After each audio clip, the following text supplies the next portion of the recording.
Thank you very much. Yeah, it sounds like you'll all hear me. Good morning, and welcome to this early reflection on our symposium, Performers Present or Performers Present, as well as not absent, and our theme of flowing resonances. Taking my cue from this theme, I have called my presentation Poetry in Motion, interrogating the respective merits of flow, stasis, and resonance as states conducive to artistic research. So that's quite a grandiose title. But before I get into the substance of this presentation, I should like to thank colleagues at YST Conservatory of Music for their hospitality and their assistance. And that includes Associate Professor and Vice Dean Brett Steppel, Kenny Oy, who is just the magic man, Yishan Tang, fantastic help, thank you. All the technical team, there were about 12 of them at one point back here when we were setting up. Joan Tan, of course, and especially my longtime colleague, Professor Peter Tonquist, for this kind invitation to share ideas during what is for all of you a really special time. It's a celebratory moment for your institution, and I think we're very lucky, and you're lucky, that you get to have as your dean this exemplary leader and international figure in the arts. At this time, I think it's important too to pay tribute to Professor Bernard Lansky, who was your dean for many, many years, in case you didn't know. And he continues his mission as a champion of the arts as director of the Queensland Conservatorium, Griffith University. He has created a legacy at YST for Professor Tonquist to build upon. Peter and Bernard, congratulations on what you've done here.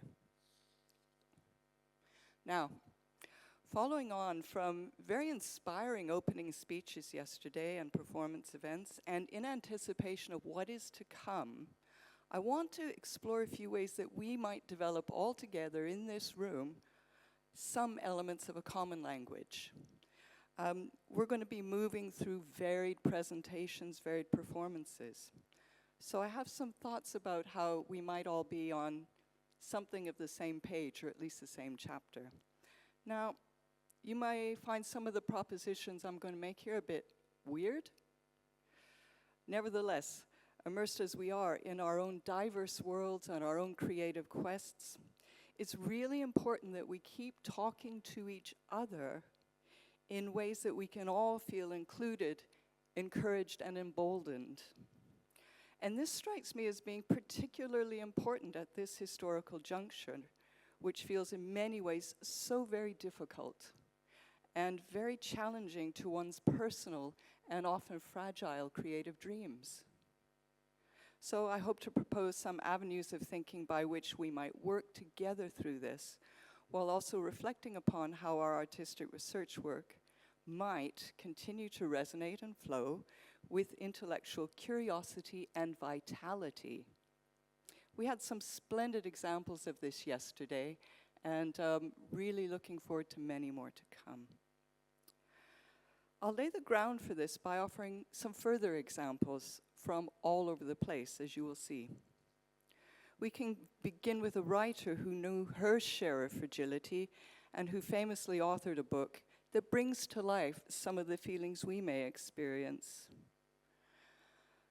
Invention, it must be humbly admitted, does not consist of creating out of void, but out of chaos.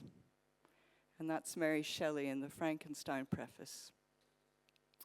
So it may be fair to say that we are in a particularly chaotic time.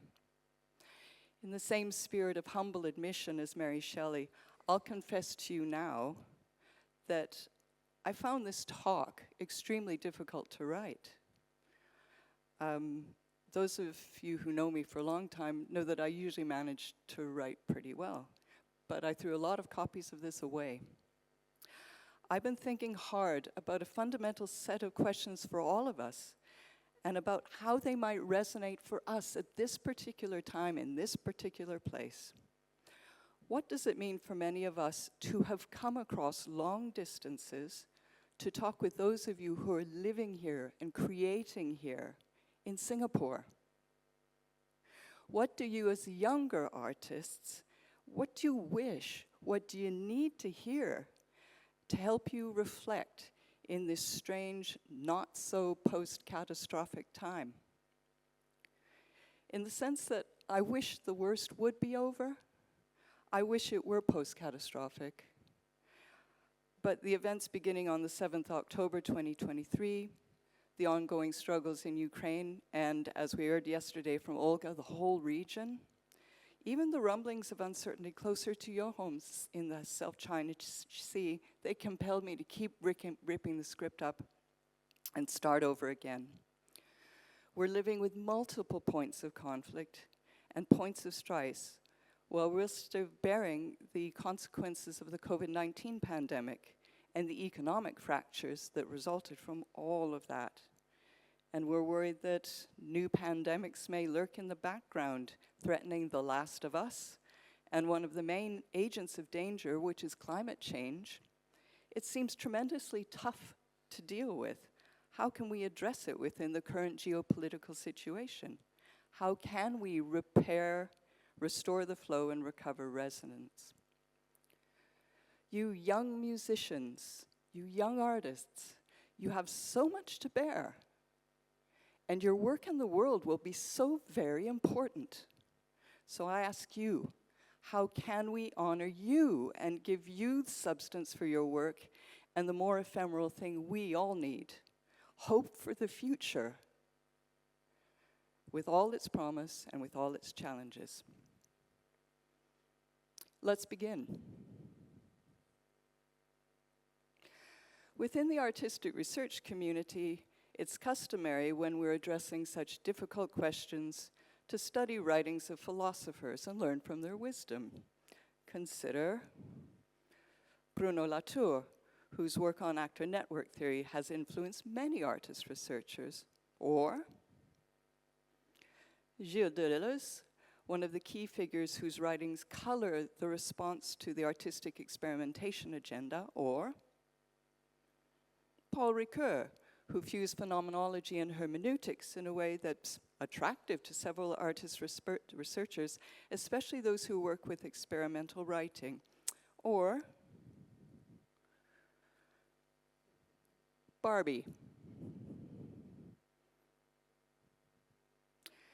In the summer of this year, the film industry got a shot in the arm through the bursting onto the scene of Greta Gerwig's film Barbie, in which the title character, beloved of millions of children, mainly but not entirely girls, and not entirely children either, goes through an existential crisis that stops the easy flow of her existence, prompting her to leave the pretty, pink, matriarchal world of Barbie Land to experience the harsher resonances of life in the so-called real world.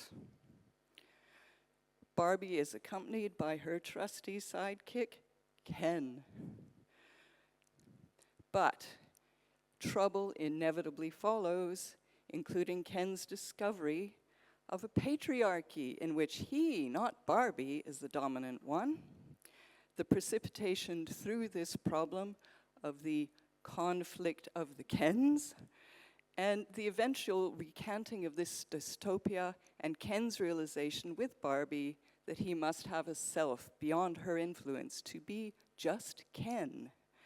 While Barbie decides to put aside the apparent utopia of Barbie Land to live in the real world, to learn more, to make mistakes, to age, to have flat feet, and eventually to die. Thus, she comes to terms with one of the core aspects of her earlier crisis, which was the fear of death. If we think that when all is said and done, this is a trivial film that has little to do with artistic research, then we may wish to consider some reflections upon it by its principal creator, Greta Gerwig. Interviewed for W Magazine, she says that the ontology of Barbie is similar to what she perceived as Shakespeare's maximalism, which she enjoyed in his works. She grounds the film in what she describes as a heightened theatricality that allows you to deal with big ideas in the midst of an archaic play. As it happens, play is a common trope in artistic research work. In the UK Guardian, Gerwig described the film as emerging from the deep isolation of the pandemic, opining that the line in which Barbie says, "Do you guys ever think about dying?" exemplifies the film's anarchic nature. She also describes the story as mirroring a girl's journey from childhood to adolescence, though she did not deem it to be a coming-of-age film and felt that it ultimately ends up about being human. Elsewhere, she's drawn parallels with the story of Adam and Eve and has spoken of taking inspiration from John Milton's Paradise Lost. This film, with its narrative tied into philosophical discourses and a critique of the patriarchy, made enough impact on its own. But its release coincided with another, much more serious meditation upon world destruction, Christopher Nolan's biopic of J. Robert Oppenheimer's film of the same name, Oppenheimer, the so-called father of the atomic bomb. The near simultaneous release of both films has been credited with giving the box office a much-needed boost. And for those of us interested in artistic research, we might say that it did something else by both strands of both films flowing together and spawning an unanticipated third strand, that strand being called Barbenheimer. This started mainly as a marketing ploy to get both people to go to both films in one day, and then it morphed into a craze for pink and black themed merchandise, clothing, and internet memes. But now here comes a series of artistic and ethical problems. And we as artists should consider these. What saved the cinema box office was also seen by many as problematic. The apparently light-hearted juxtaposition of the comedic and the cataclysmic appeared disrespectful of victims of the atomic age, since the premieres of both films coincided with the 78th anniversary of the Hiroshima and Nagasaki bombings. For this reason, the Oppenheimer film remains banned in Japan. But Barbie also had its share of controversy with the banning of the film in Vietnam, and criticism from other countries owing to the so-called 9-line controversy, which pertains to maritime borders between China, Vietnam, Taiwan, Malaysia, Brunei, and the Philippines in the South China Sea. You probably know a lot more about this than many of us. There's a scene in the film's trailer which features a cartoon drawing of a world map with a curved line alongside something called Asia, which is interpreted as representing China's 9-dash claim to the South China Sea. However, the film company Warner Brothers said it wasn't intended to make any kinds of statement. Now there's an underlying arrogance here, a certainty about point of view, and an unwillingness to engage in complexity, and border disputes, as we know, can be complex. This seems unwise, and as artist researchers, it's the kind of thing we should question in whatever way we choose to question it. Even though artistic research can be all about the questioning of boundaries, we still have to understand context and differing beliefs about what should be preserved, what should be challenged, and what should be changed. And I think that this kind of problem shows why the hinge between art making and understanding can be important, as the need to look empathetically, east, west, north, and south, becomes ever more pressing, both because it is ethically critical and because better quality artistic research work could and should emerge from increasingly inclusive, socially relevant frameworks. In reality, the sensitivities elicited through both films uncover another uncomfortable point, that both Barbie and Oppenheimer are disaster movies, in that they both show potential world endings, even if one is clothed as comedy. Such elements show that compassionate, wise, open reading is needed, and this must come from multiple perspectives from all points of the compass.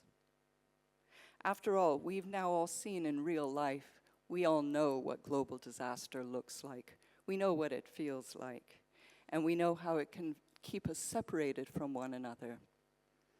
Several presentations here, such as the ones of Olga and Bernard yesterday, they showed us the many benefits, indeed the kind of emergencies we have, that mean we must try to stay together. The need for compassion has been brought home to us by the devastation of the COVID-19 pandemic, something that would have made this symposium 2 years ago utterly impossible. We remember that collective trauma, but we also forget. We forget its present tense poignancy, and that inevitable forgetting is why we need art. Art gives us reason and means to remember. In that remembering, we can listen and we can reflect. Let's do that now by leaving the bright pink world of Barbie and contemplating a color altogether more sober.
This slide and its accompanying sounds return me to our event, the symposium themed around flowing resonances.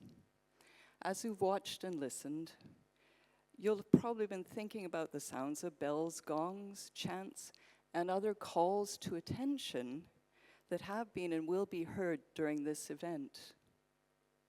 But what you just witnessed, what you're looking at, what you witness with your eyes and ears, is a piece of art. This is the opening of Derek Jarman's film Blue, first presented in 1993.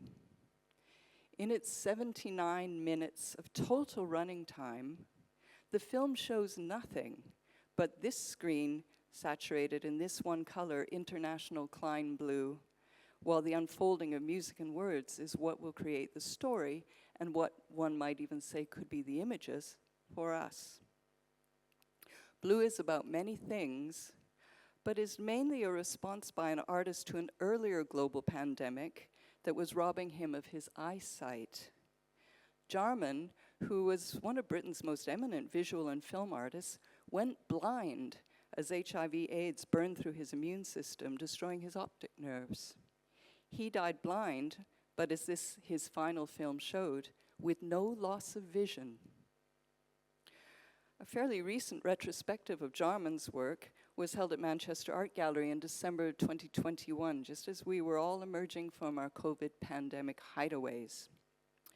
In The Guardian, the art critic Adrian Searle wrote the following on 6 December 2021. For me, Jarman's best works are his books, his garden, and his last film, Blue. A work that, broaching the sublime, is simplicity itself, a screen on which nothing happens but static blueness. Your ears do all the visualizing and all the projecting is your own.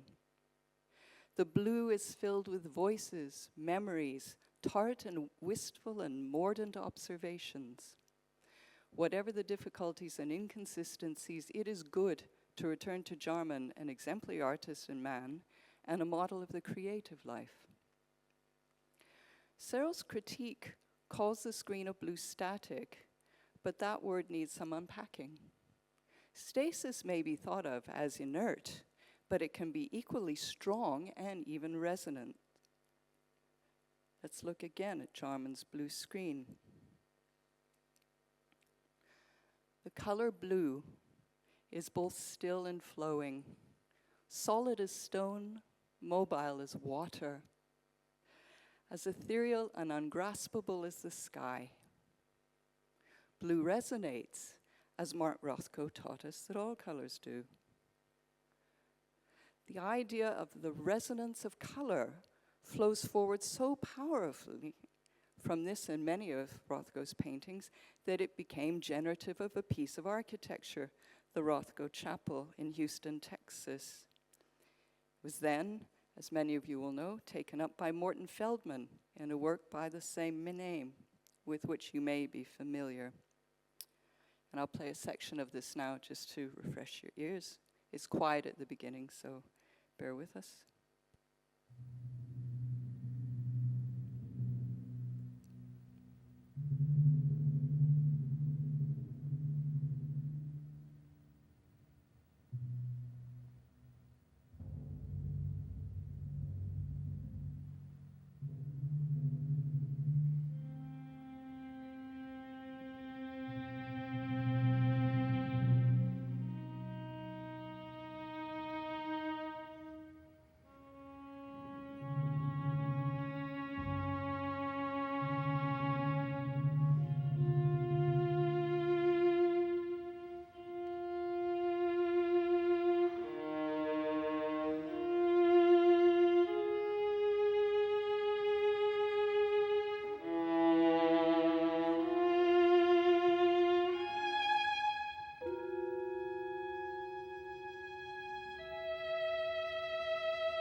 Flow and resonance are crucial components of this work that demands of us a quiet, empathic hearing, ideally not with the accompaniment of air conditioning.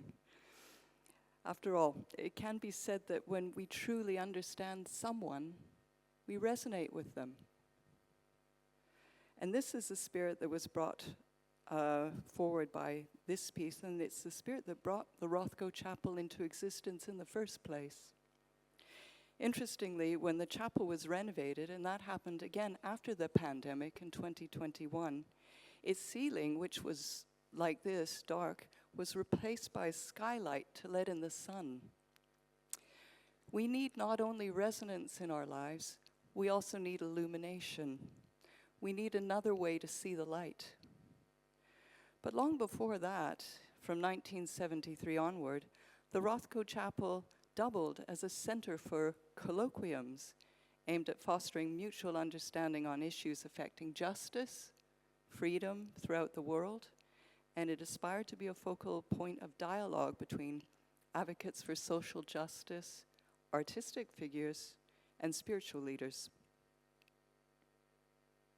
That made me think of this symposium. Perhaps some elements of this quest for mutual understanding can become one of our foci, with its topics that lean toward reflection and contemplation.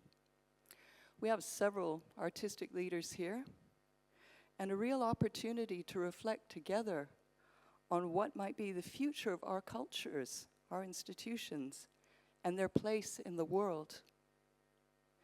Perhaps our care for the worlds of sound, of music, these are places in which we can rekindle a sense of boundless imagination that is part and parcel of being a compassionate, bountiful human being. Singapore is special in terms of its potential as a nurturing ground for artistic research, thanks to some things that can contribute to this, namely meritocracy, peace, and a love of progress. It also has tremendous amounts of something we've not really discussed here yet in this symposium, but it's crucial for all kinds of progress, including that of artistic research, and it's also embedded in any model of flow and resonance. That is, energy. Pondering ideas around flow and resonance, I keep coming back to how we as artists, thinkers, human beings, get from those points where things seem to lack energy, where they appear stuck or static, to a situation where artistic, intellectual, and creative flow occurs and becomes generative of material, work, and knowledge. I'm fascinated by the seemingly extraordinary points of insight, of vitality, where understanding is brought into light as if illuminated by the striking of a match. I often reflect back on the well-known story of Helen Keller, born deaf-blind and unable to speak, who, in a seemingly miraculous flash, acquired the knowledge that objects have names through feeling the flow of water from a pump in the one hand, while her teacher, Anne Sullivan, spelled W-A-T-E-R in a gestural finger spelling in the other hand. That feeling she had of the water flowing and the letters being spelt allowed her suddenly to connect the two. Just close your eyes and imagine what it would be if you knew no words, if you had no sounds, if you had no language, if nothing attached to you had any name, and suddenly what it would be like to have your world suddenly pierced by meaning and by sense. As she wrote later, and it's here, I did nothing but explore with my hands and learn the name of every object that I touched. And the more I handled things and learned their names and uses, the more joyous and confident grew my sense of kinship with the rest of the world. She became a researcher, and indeed she later became an artist researcher, in that she is eventually able to write very poignantly, movingly of her experiences.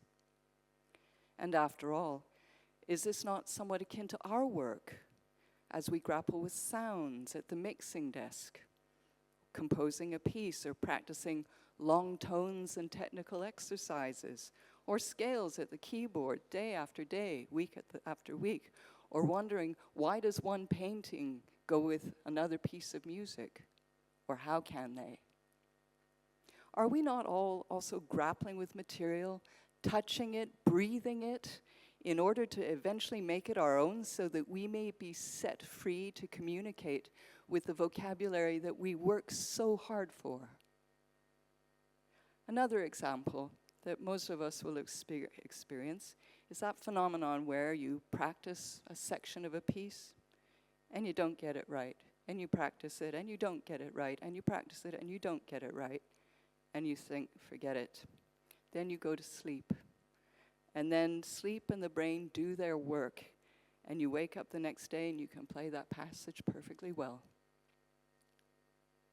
Or the experience of having a special talk to give in Singapore and writing a passage and throwing it away, and writing a passage and throwing it away, and writing a passage and throwing it away, because it's not right, because this time is a special time.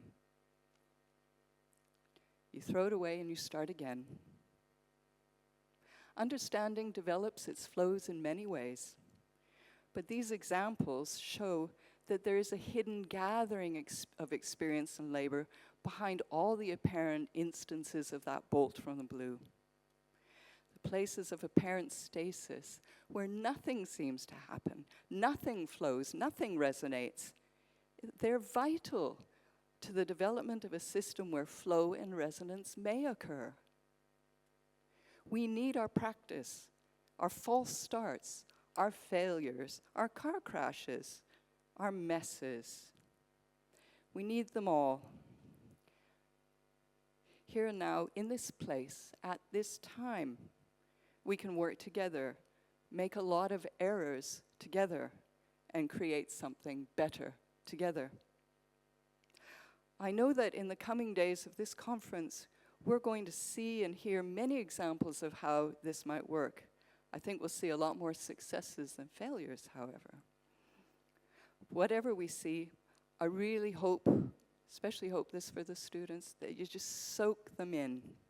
Work with what you learn. Find something for your personal and your artistic growth in your mind and in your heart.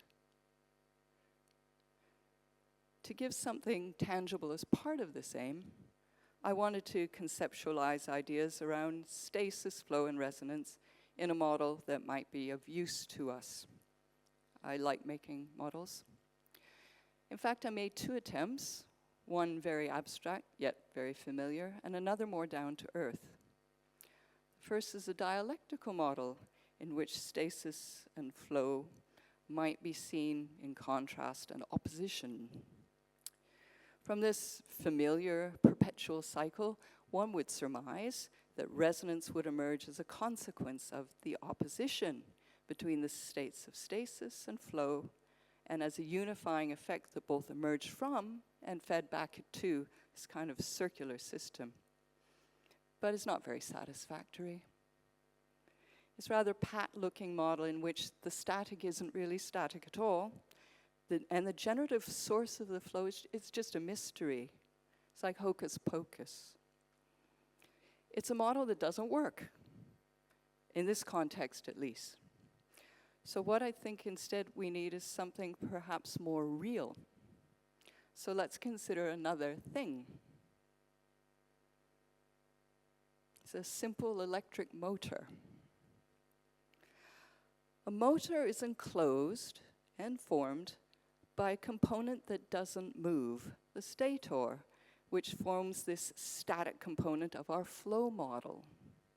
It is static, but it's not inert, since it consists of a permanent magnet.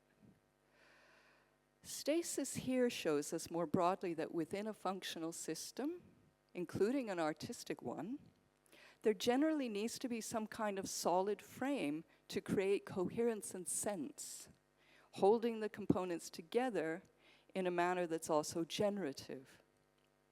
The flow comes with the introduction of electric current, generating motion about an axis. While this motion may drive physical movement, for example, an electric car, of itself it seems unmoving, whilst being intensely dynamic. One might say that it's analogous to resonance, And as the hum of a motor attests, it is literally generative of acoustic resonance. So now you have a model in which there's a productive outcome and a viable demonstration within a single system of all three phenomena that concern us: stasis, flow, and resonance. Perhaps this can be useful as yet another analogy, and it is just an analogy, and an analogy, since many already exist, for how we might construct artistic research systems. In turning this thought over in my mind, I zoom out and I reflect on the kinds of places where artistic research has taken root. In deference to some colleagues who are here, but also with the aim of being accurate, I think of Belgium, I think of the Netherlands, I think of Sweden, Norway, Finland, Austria, South Africa, Australia, and Singapore, amongst others. These countries are generally at least as focused upon innovation and development as they are upon preserving the past.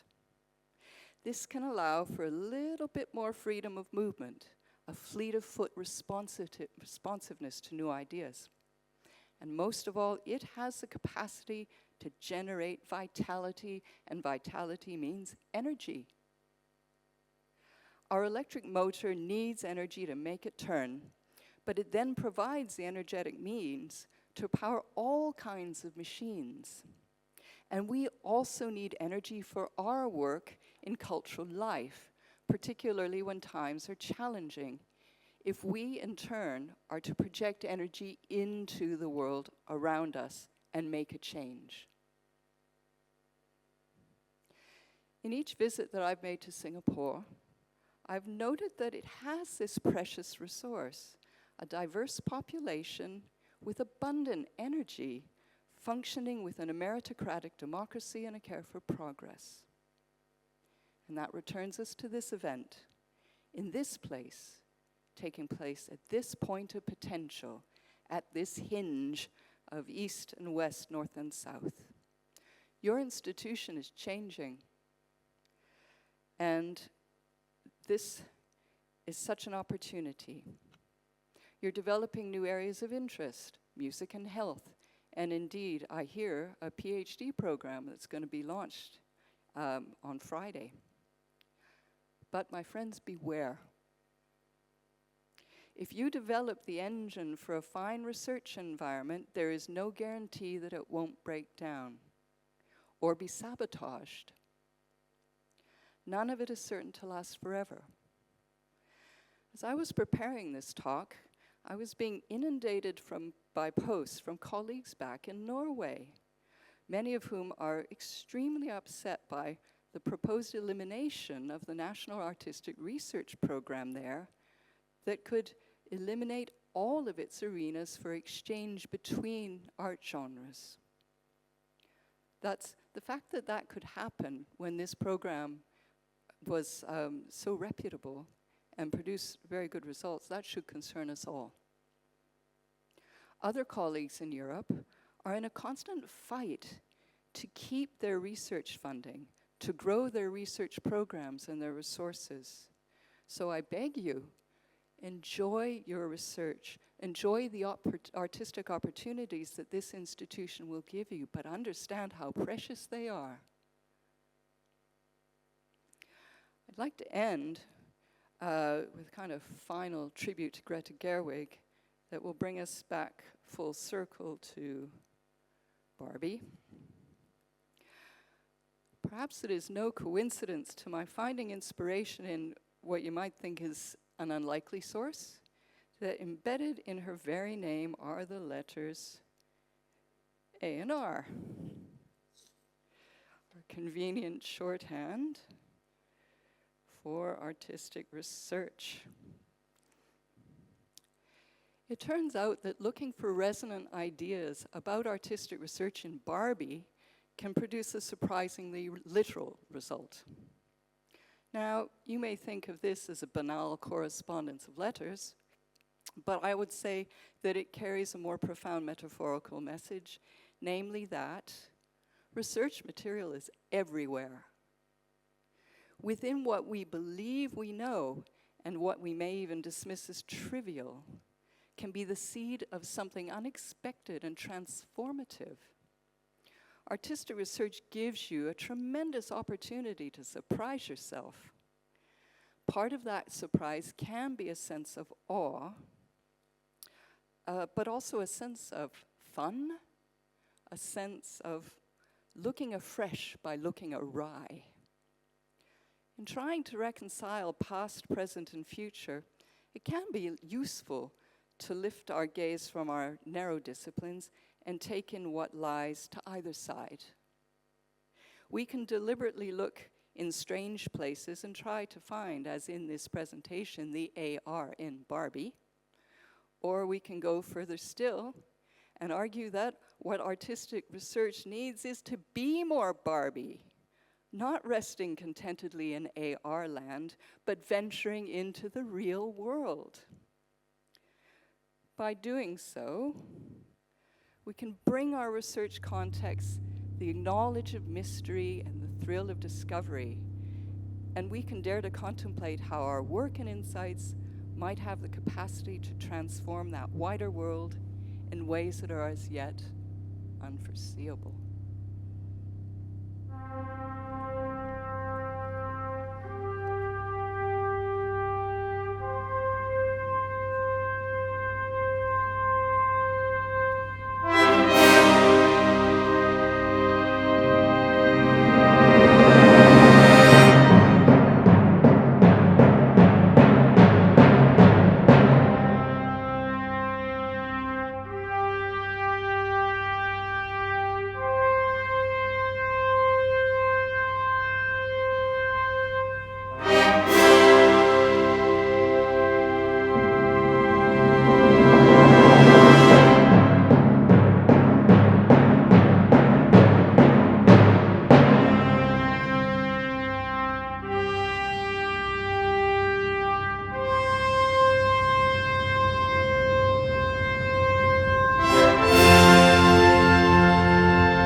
Thank you.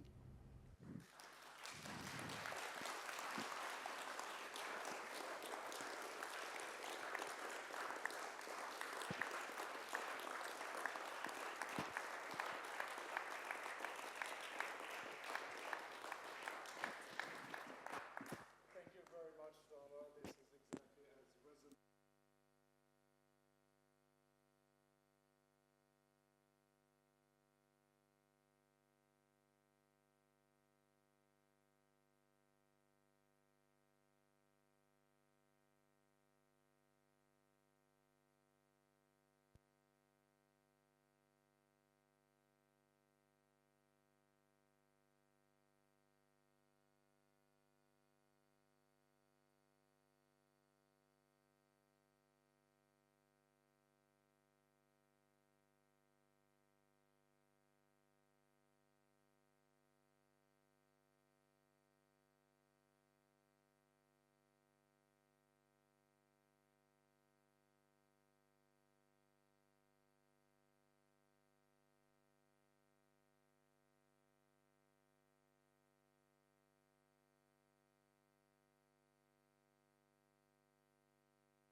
But maybe what the maturing of artistic research, the maturing of institutions around is telling us is that's completely the wrong question. That the work that's being done is largely it's determined by the kind of materials that work itself generates, and that as time and history and technology and trouble moves forward, you never be able to fix its needs in any singular place. So I think that it is very interesting to be here and to think, and I'm starting to think more and more that maybe what artistic research needs is this shot in the arm of asking itself, what is its relevance actually? And one thing I've liked about everything that I've seen here and in the first day, well, starting right from the beginning, is presenters and artists obviously going through really personal, sometimes quite harrowing journeys, but nevertheless finding ways to share that experience so that it all has meaning. So it's not just solipsistic, that what the art is trying to, what it's succeeding in doing more and more is creating an empathetic space. And not a kind of soft, cushy, empathetic space, but the kind of empathetic space you create when you know what you're talking about and know what you're doing and have your chops and everything. So it's this kind of interesting fusion of skill and compassion. And I think that's largely how art speaks itself. Brilliant. Thank you very much, Darla. Thank you once again for sharing these thoughts with us. The next sessions are about to begin. I was mistaken about the flowing coffee. That coffee has flown a long time ago, but it will always be available. But it's an easy flow this time because both sessions are happening at the same level, Ensemble Room 1 and Ensemble Room 2, just 20 meters further down. Thank you very much for sharing this with us.